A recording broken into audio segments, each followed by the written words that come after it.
Ladies and gentlemen, my name is Nnameke Jofo. I'm a lawyer, one of the lawyers representing Mazen Nnamdi Kanu and the indigenous people of Biafra. This press conference is to bring to the forefront the very despicable challenges we face in this country, and that is talking about enforced disappearance of persons who were arrested by our security agencies. This particular conference is basically concerning persons who are suspected to be members of the indigenous people of Biafra or who are close associates of Mazen Nnamdi Kanu.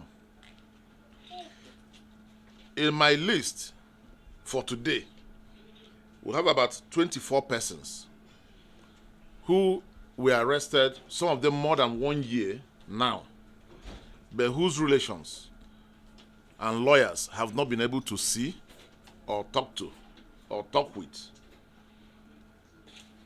The people behind me are relatives of some of these persons who we've been looking for. I'll just quickly run through their names.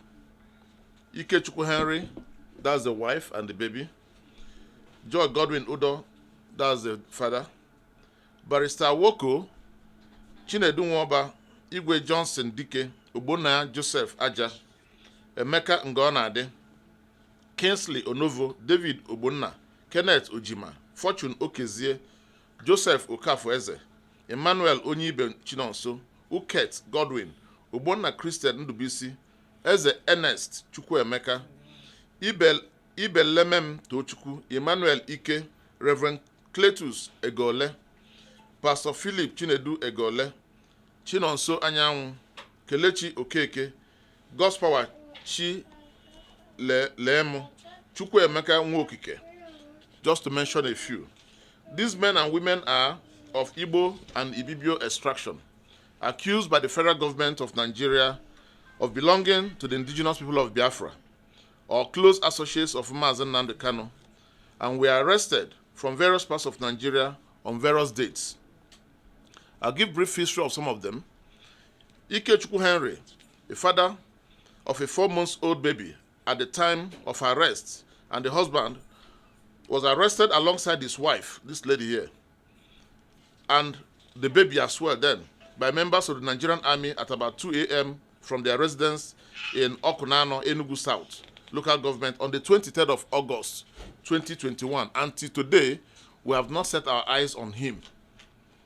The wife was released a day afterwards, but after that, that was all.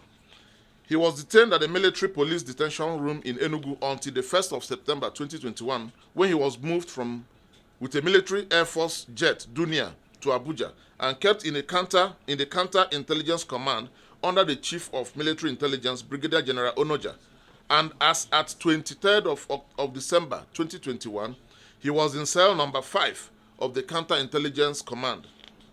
He has not been allowed access to his lawyers and family members, which led to the family instituting a case at the Federal High Court sitting in Enugu.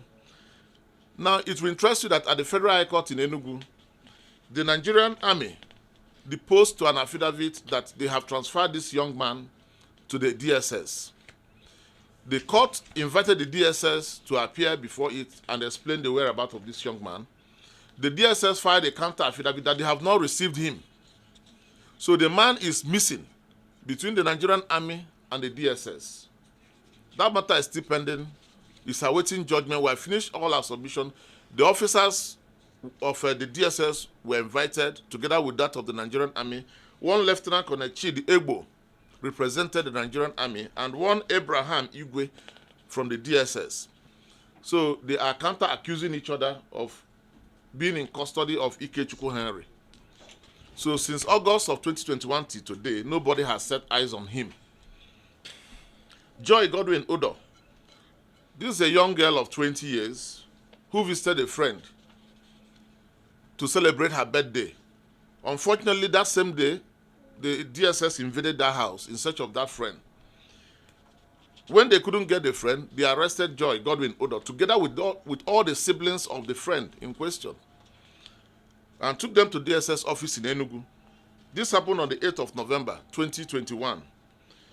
Then, several efforts was made in Enugu to get her released, to no avail.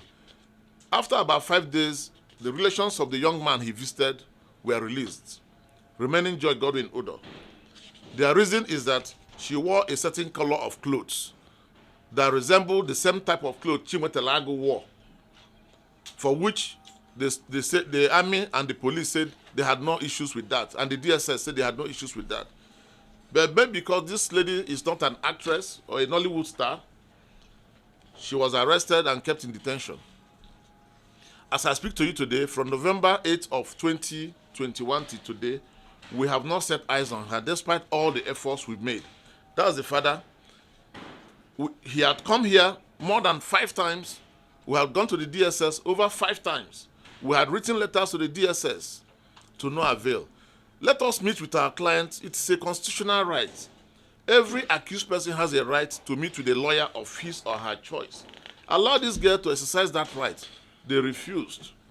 So she has been in their detention or custody. Nobody, no relation has set eyes on her. No lawyer of her choice has set eyes on her. She was subsequently, a charge was filed against her in court for wearing a cloth they say is Biafran color. On the date the matter came up for hearing, the DSS did not produce her. We don't know why. They say they had logistic problem. And as I also speak to you, her state of health, nobody can tell. Her condition, nobody can tell. But it's obvious that if you are in detention in a strange place and in a strange land for that number of months, it's getting to 1 year now, you will know the way your health will look like eventually. Then, in this Joy Godwin, we had also tried to enforce her fundamental rights. The court, presided over by Justice Maha of the Federal High Court, held that her right has been infringed upon by virtue of the long detention. They also queried the DSS, who claimed that they thought that they had transferred her to the Nigerian army. Why would you transfer this girl to the Nigerian army without an order of court? And as I speak to you, despite the judgment of court that ordered them to allow the lawyer and the family member access, till today, the DSS had refused to allow us access to her, disrespecting and disregarding the order of the Federal High Court. We had written, we had pleaded, we had made phone calls, we had begged, and up to today, the DSS, the State Security Service of the Federal Republic of Nigeria, has continually denied us access to our client. This is against all provisions of the Constitution of the Federal Republic of Nigeria. Another very interesting set of people are pious. These are about 14 persons. They came from Ebonyi State. One of them a lawyer, Barrister Pius Awoke, a lawyer. Leading other 14 persons came from Ebonyi State to witness the trial of Mazen Nnamdi Kanu on the 26th of July, 2021. After the trial, on their way back, they were stopped at Murtala Mohammed Bridge, Lokoja, where they were detained for over 5 hours. Virtually all the Sienna traveling that day were detained. They told them that some people from Abuja wants to see them. Not knowing which group, which Sienna, so they detained all travelers on that day for over 5 hours until the Abuja delegates of the SSS came there and picked the 2 vehicles, the 2 Sienna they were occupying. As I speak to you, since that day till today, nobody has set eyes on these people. The Nigerian Bar Association, Buhari branch, had written to the DSS to allow them have access to Barrister Pius Awoke. They refused. We had written on behalf of all of them. They refused. So their fundamental rights, even the right, the simple right of access to your lawyer or to a lawyer of your choice as provided by the Constitution, the Nigerian lawless SSS has continued to flagrantly breach it. Another person is Emeka Ngonade. Nobody knew when they picked him up. He actually traveled to Lagos to buy goods worth over 40 million naira, as we learned. The DSS intercepted him somewhere in Ore, brought him to Abuja together with his goods. He has not been seen. Those goods have not also been seen. As a matter of fact, we got the information about his existence in DSS custody when one of the Buhari Must Go protesters was released from the DSS custody. It was through him we got that information that this man is in DSS Abuja. The person that gave us the information is the gentleman behind me, Manasseh. And as God will have it, we filed matters in court immediately. The DSS accepted, yes, they had him, but they have transferred him also to the Nigerian army, again, without a court order. These people who are transferred to the army detention facility in Niger State, Kanji, in Niger State, are not and were never and have never been members of the Nigerian Armed Forces.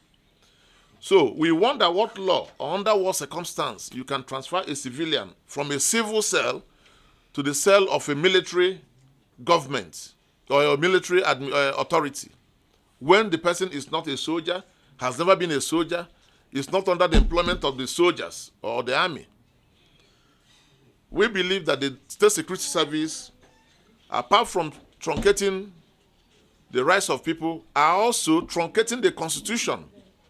And that is why we are bold to always say that they are lawless and they are reckless in the way and manner they respect or pretend to respect the Constitution of the Federal Republic of Nigeria. So many of these persons, I may not pick all one by one, but so many of them were removed from their various homes in the dead of the night, sometimes by men dressed in black, wearing police bulletproof vests. That is the only means of identifying them. So nobody could say whether they're the army, whether they are SSS, whether they are police. And the unfortunate thing, when you go to the SSS office to find out, they will tell you they don't know who you are talking about, that they have never met or seen or heard of such a fellow. Now, the question is this: how do you regulate what they do to people when, in actual fact, they cannot give account of who they are keeping in custody? Look at these people from Ebonyi, the 14 of them. The army has filed an affidavit in court denying again that the SSS transferred these people to them. So what kind of nation are we trying to build? A nation where democratic or otherwise democratic authority will abduct, kidnap, or arrest somebody and disappear the person. Today, it is these gentlemen and ladies. Tomorrow, it could be me, or it could be any of you, who will be arrested or kidnapped or abducted, and your relations will not be told where you are. We believe strongly that these tactics of the Nigerian security agencies is worse than those of the bandits and the Boko Haram. The bandits, at least when they arrest or kidnap you, will tell your relations on phone that they have you and demand their ransom. But in this case, civilized authorities who were created or are created by law will arrest you, kidnap you, or abduct you, and will not mention to any other human being in this world where you are or that they have you in their custody, thereby effectively removing you from the custody or from the protection of every law. As it is now, if, assuming this counter affidavits they filed in the various courts don't exist, how can we prove that the army or the SSS have these people? So it has become a thorn in everybody's flesh. It has become a thorn in civilization. It has become very embarrassing to the nation. A situation where human beings, Nigerian citizens, lives, not the life of a cow or a goat or animal, but those of human beings are taken away. Those of human beings are removed, and nobody questions them or the authorities concerned. There are so many gory stories of people killed by suffocation. They tie lead around your face, use sellotape and tape you up, and drop you under the sun until you suffocate and die. It has happened to most of these our clients. It has happened to their relations. It has happened to so many of them whose names we may not remember. But of course, we remember the names of so many others. In IRT, it has happened.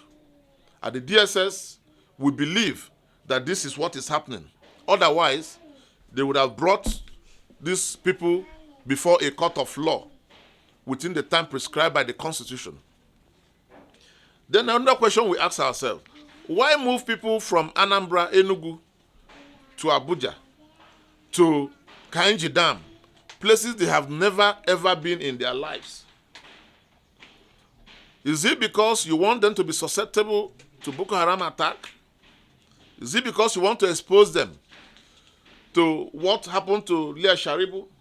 Is it because you want to use them as slaves in your granite farms and corn farms? Why is it that you remove them from civilization, from where the law can easily reach out to them? Why remove them from places where they are conversant and familiar with those strange lands?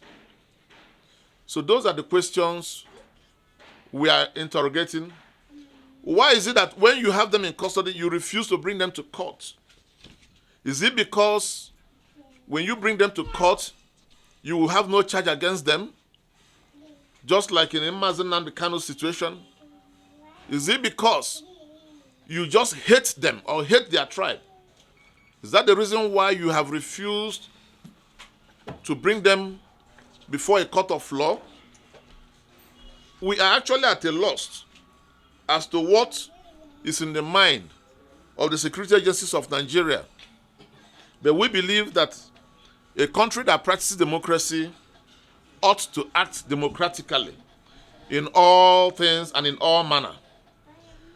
Removing people and putting them in Kainji Dam, a concentration camp, a labor camp, removing them and putting them just like the Germans did to the Nazis, just like the Germans did to the Israelites during the times of Hitler.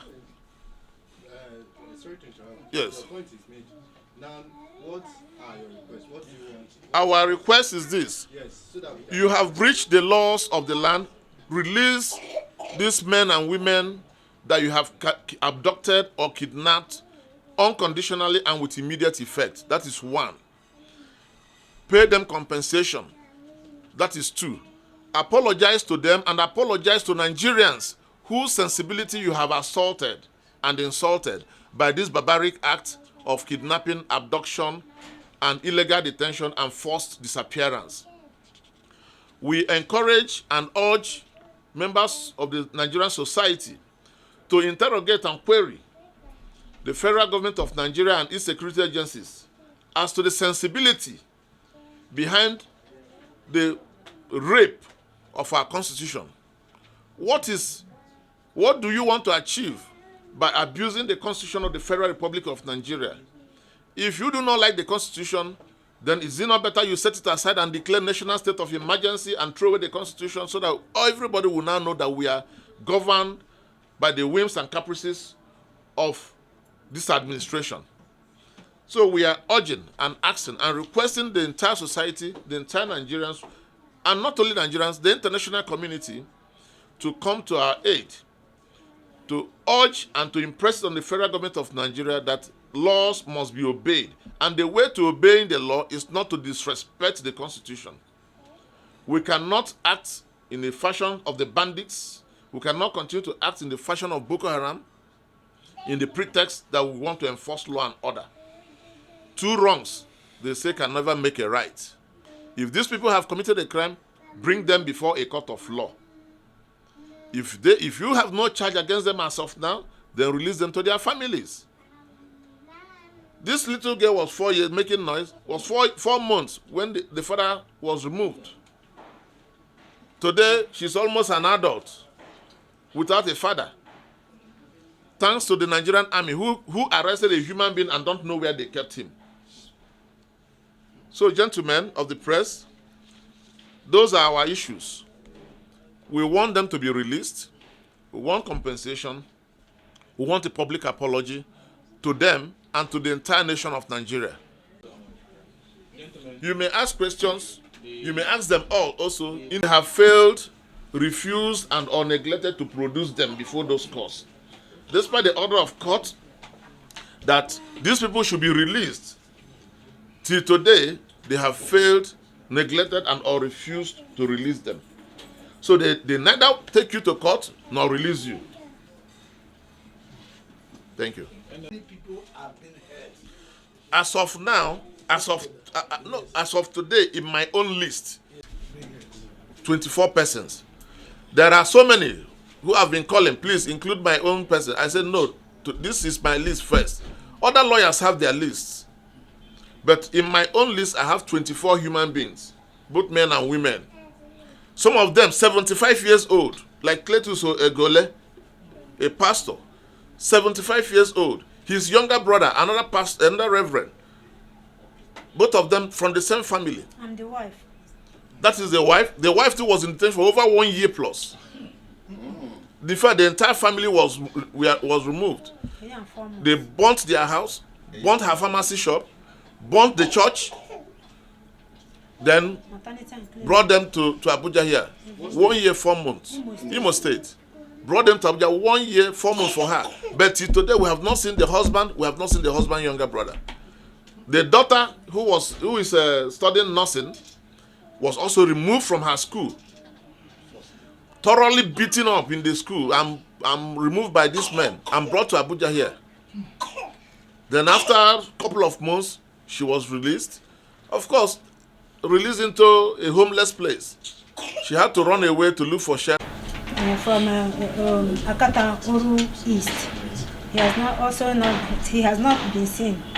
And that of my husband brother, Pastor Chinedu Philip Machwegole. Since May last year, that is 2021, he was arrested in his church at Port Harcourt when he was having program in his church. They went there and arrested him.